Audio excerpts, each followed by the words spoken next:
Kesaksian sopir bus SMK Lingga Kencana yang mengalami kecelakaan di Subang, Jawa Barat pada Sabtu 11 Mei 2024 kini menjadi sorotan. Sopir bus Sadira menceritakan kronologi bus yang dibawanya saat mengalami kecelakaan tersebut. Menurut Sadira, saat itu rombongan SMK Lingga Kencana akan melanjutkan perjalanan setelah menyantap makanan di rumah makan Bang Jun. Sadira mengatakan ketika rombongan berhenti di rumah makan itu, bus yang dikemudikannya sempat diperbaiki. Menurutnya, sebelum melanjutkan perjalanan, rem mobil tersebut sudah diperbaiki oleh montir dan sudah normal. Sementara itu, jarak antara rumah makan tersebut dengan lokasi hanya sekitar 750 meter. Kondisi jalan juga lurus tanpa tikungan sama sekali. Jalan baru menikung tepat di lokasi kejadian. Sadira mengatakan bus itu tiba-tiba mengalami rem blong. Posisi rem mulai blong itu dirasakannya saat melintas di perempatan menuju tempat wisata Sari Atar. Jarak dari pertigaan Sari Atar dengan rumah makan Bang Jun itu 300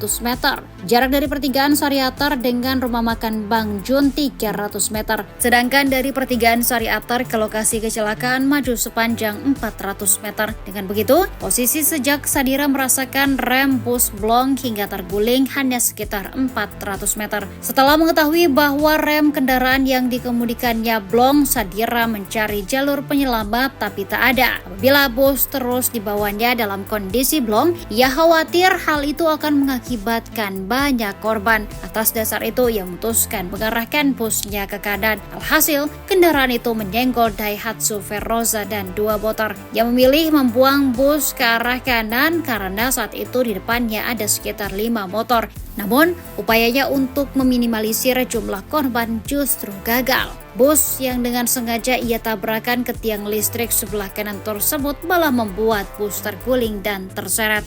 Kejadian itu mengakibatkan 11 orang tewas, 4 diantaranya terkena tindih bodi bus yang terseret saat terguling. Sementara itu, satu korban lain adalah pengendara motor. Di sisi lain, Sadira mengaku dirinya hanya mengalami luka sedang.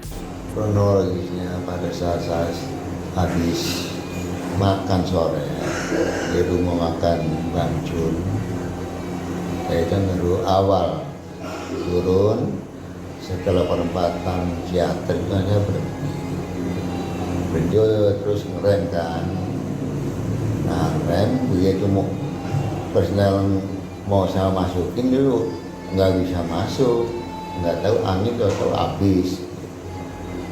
Nah setelah saat itulah saya udah kelabakan mau nyari untuk penyelamat yang jalur alternatif tidak ada. Saya akhirnya punya inisiatif bagaimana ini kalau kita terusin otomatis banyak mobil yang habis. Akhirnya saya ngebuanglah ke kanan. Pada saat ngebuang kanannya itu mobil terbalik. Nggak tahu tuh kayaknya nggak, saya ngebuang kanan juga ada motor gitu kan. Karena di depan saya ada motor sekitar hampir 5. Kalau 5 saya terusin, ya akhirnya lebih biasa korban 1. Pas di depannya juga yang listrik, jadi pada saat mobil oleng ke kanan, ya itu terbentur yang listrik, berhenti baru. Jadi seperti itu. Jadi ada upaya Bapak untuk mengurangi? Iya, untuk mengurangi untuk kecelakaan yang lebih banyak, ya kan.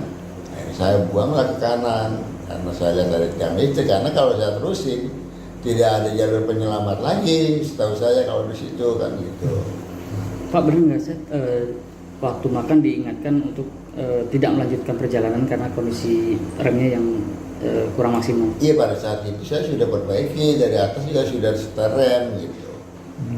Sudah diperbaiki, sudah semua, saya sampai manggil montir, ya kan. Udah dicek, yang montir aman, ya bisa lanjutkan gitu. Rencana saya kan kalau emang ini lebih parah, saya akan oper penumpang di CM7 gitu. Pak, waktu kejadian itu kondisi di jalan gimana Pak? Gelap? Apa ada kekurangan rambu-rambu? Seperti apa sih Pak? Seperti jalan kan namanya orang baru mulai menjelang maghrib, ya kan udah mulai gelap. Gitu. Rambu-rambu cukup nggak menurut Bapak Pak itu Pak? Untuk rambu-rambu cukup karena lampu mobil kan terang, lampu mobil saya kan. Jadi ya saya masih melihat panjang ke depan, cuman daripada risiko saya lebih panjang, lebih banyak, lebih baik saya buang ke kanan. Pak, apa benar Bapak baru pertama kali melintas jalur itu, Pak? Kalau jalur sini saya tuh sudah bukan pertama kali sih, emang sering gitu kan. Saya tuh bawa kendaraan lebih dari 20 tahun. Untuk jalur wisata ini, apalagi ini di sini dari zaman saya masih bawa unit di Utama, udah tahun 2000 itu udah sini. Tiap minggu pun saya kemari, bukannya saya tidak tahu situasi jalan, ya kan.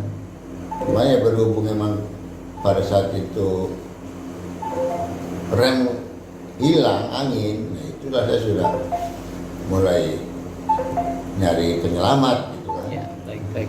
Ya, makasih Pak. Makasih. Download Tribun X sekarang, menghadirkan lokal menjadi Indonesia.